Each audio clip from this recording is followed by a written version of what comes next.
is up, guys? Tomcat here, and today we're in the S2000. We're on our way up to see Mustang Matt. You guys know Mustang Matt. If you don't know Mustang Matt, because I know a lot of you guys are new to the channel, but some of you guys know Mustang Matt, and I'm actually going up there to review his car because I've driven it a little bit, but I never really actually done a full proper drive with it. Tesla Model S on the other side of the highway. That's cool. But I'm going up there to do a review of it, so you guys are gonna see pretty much everything that has to do with the car. I mean, oh my God. Literally, Alexis just pulled out in front of a Ford Fusion behind me, and the Ford Fusion almost rear-ended them. I'm not even joking. The Ford Fusion almost rear-ended them. But yeah, we're gonna head up there. We're gonna drive the car, and we're gonna see what it's about. We're gonna see what torque is about, apparently, because I drive a Honda and I don't have any torque at all. Actually, I've been getting some questions about, do I like this car? Yes. I love this car. I absolutely love this car. And the first round of parts is actually on the way right now, and they'll be in next Friday. They're not really visual parts, but they're definitely parts that are going to make the car perform a hell of a lot better on the road and on the track. So I'll update you guys later on down the road next week on what those parts actually are. You guys will see them going in at Zen Motors. But hope you guys enjoyed. Stick with me, and I'll see you guys soon.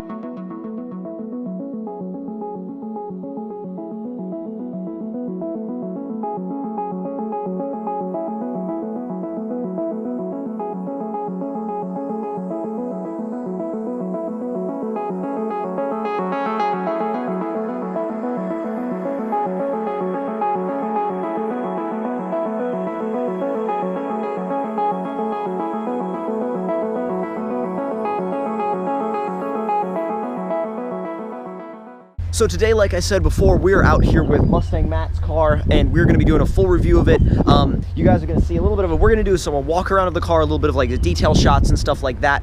But after that, we're going to go drive it, and we're going to see what it's like to drive. I have driven this car once before, but it was only for a little while, and didn't really actually get to drive it too much. So we're actually going to drive it around this time, and we're going to show you guys that. Like I said, we're also going to show you guys around the car, and Mustang Matt. What's up? Mustang Matt here. But he has a lot of plans for this car. It already has a couple things done to it, and we'll talk about that more as we get once we get into the car. For now, enjoy the detail shots, and we'll catch up with you guys inside the car.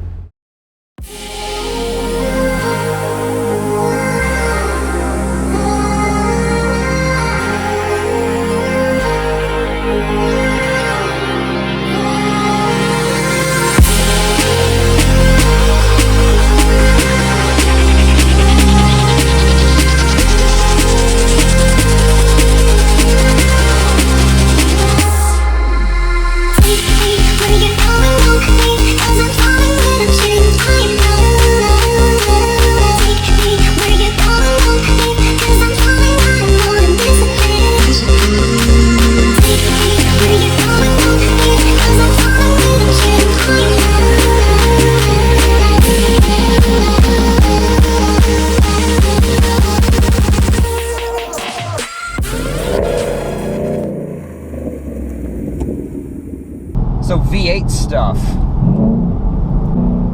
it's so different than driving like a normally high revving motor. But the thing is, it doesn't really die out up top though. It's got nice, it's got really good mid-range torque, but it doesn't die out at the top end either. I mean, it revs to about 7. I would say generally you're probably going to shift at about 6,500 to 6,800 if you're really getting it.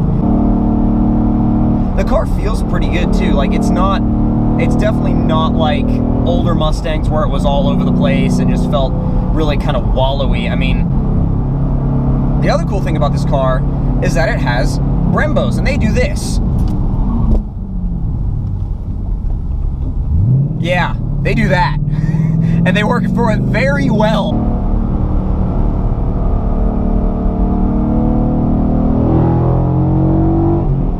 That feels really good.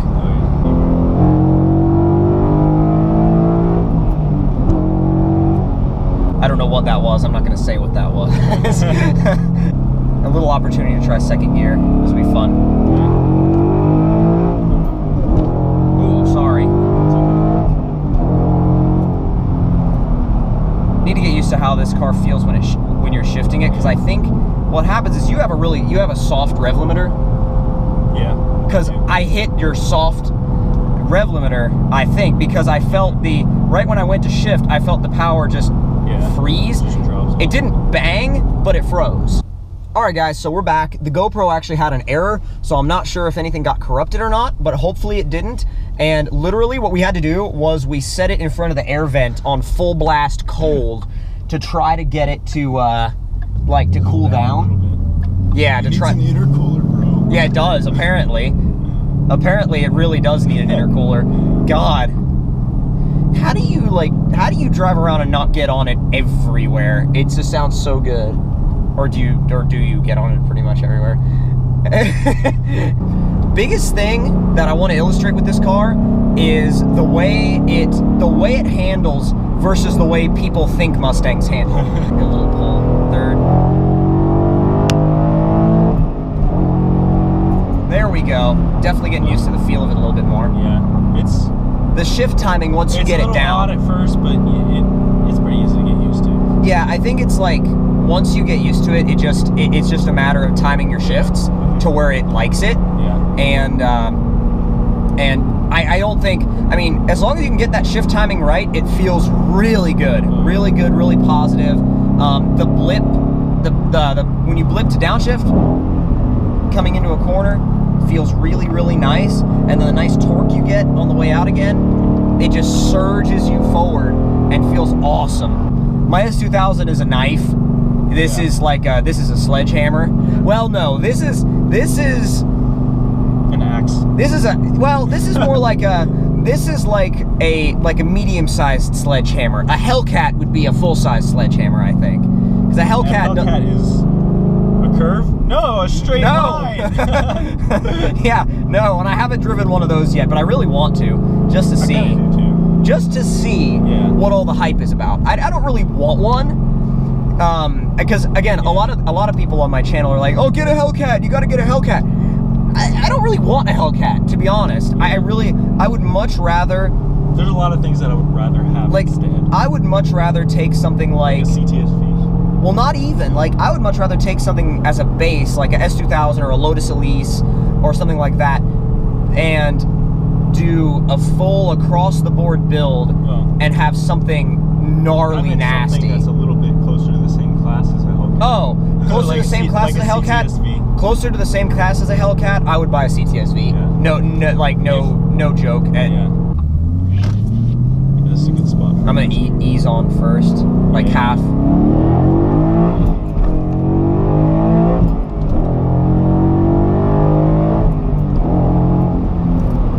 It's weird because with a bigger car, you feel like you're not going as fast until you look down. Yeah.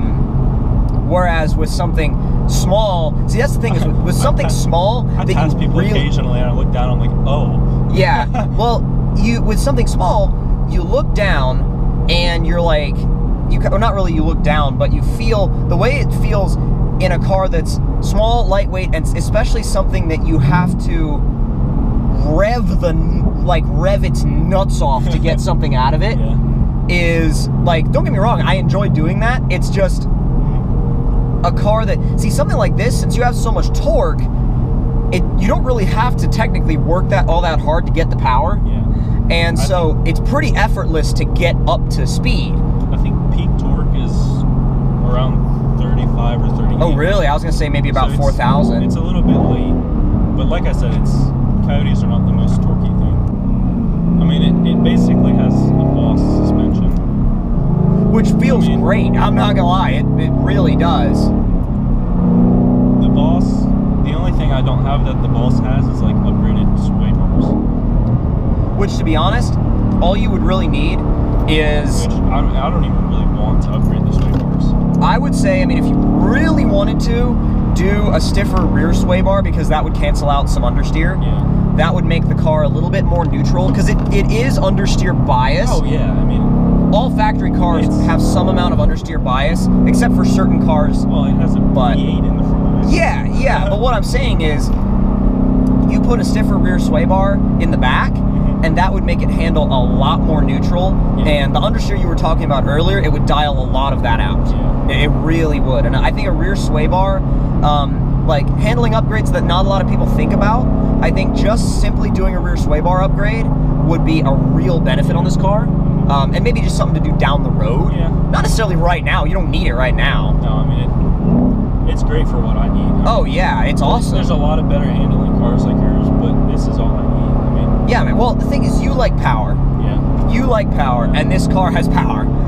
This car has power. I like a mix of both, and this definitely has a pretty balanced, good mix of both. Overall, I love the way this car drives, and I think he definitely made an awesome choice with this car. He really did. And I think, honestly, for what he wanted and who he is, I mean, he is Mustang Matt. He's not going to have anything other than a Mustang. I mean, when he was looking for cars, I was like, dude, you should get one of these, you should get one of those. I tried looking at other things, but... And he was like, nah, man, Mustang, man. Mustang Matt here. He really is Mustang Matt, though. That's what he drives. And I applaud him for staying true to what he likes, and that's kind of like, that's what he is in the car world. That's staying true to what you are, and that's awesome. So I like that. I like it a lot, and I think you made an awesome choice with your car. I love the I'm definitely happy. Yeah, you should be, man. No regrets. No regrets. No regrets does burn out. But yeah, we hope you guys enjoyed this video. If you did, don't forget to leave us a like. Tell us in the comments below what you thought of it. Subscribe to my channel. Subscribe to Matt's channel. His link will be down below. And we will see you guys later. Hope you guys have an awesome day. Talk to you next time.